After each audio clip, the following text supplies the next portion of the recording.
বাড়ির দেয়ালে কালো রঙে লেখা মৃত্যুর জন্য প্রস্তুতি নাও সমন্বয়ক।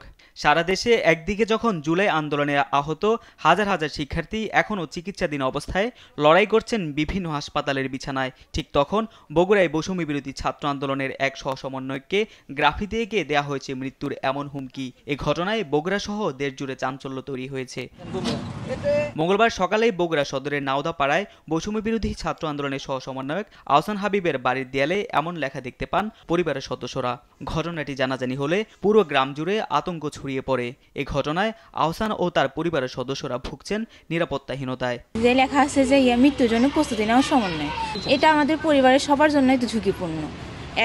আমাদের দেওয়ালে লেখা আছে সবার জন্য ঝুঁকিপূর্ণ।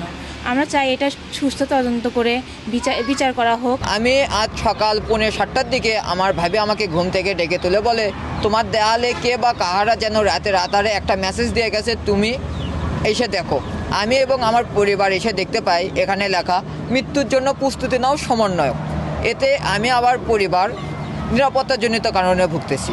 এটা স্বৈরাচার শেখ হাসিনারই একটা চক্রান্ত।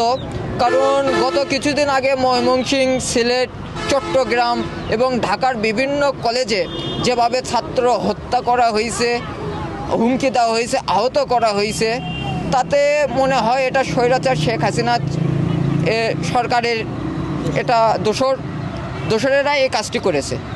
এ ঘটনায় উদ্বিগ্ন বৈষম্য বিরোধী ছাত্র আন্দোলনের সংগঠকরাও দ্রুততম সময়ে সুষ্ঠু তদন্তের দাবি তাদের। জুলাইয়ের গণ অভ্যুত্থানের এখনো 5 মাস ঠিকঠাক মতো পেরোয়নি। এখনো শত শত শিক্ষার্থী যারা অঙ্গহীন হয়ে হাসপাতালে কাতরাচ্ছে, চিকিৎসার অভাবে তারা এখানে এত কিছু হয়ে আছে। তার মধ্যে আসলে দুর্বৃত্তরা কিভাবে সাহস পায় এই ঘটনা ঘটানোর জন্য।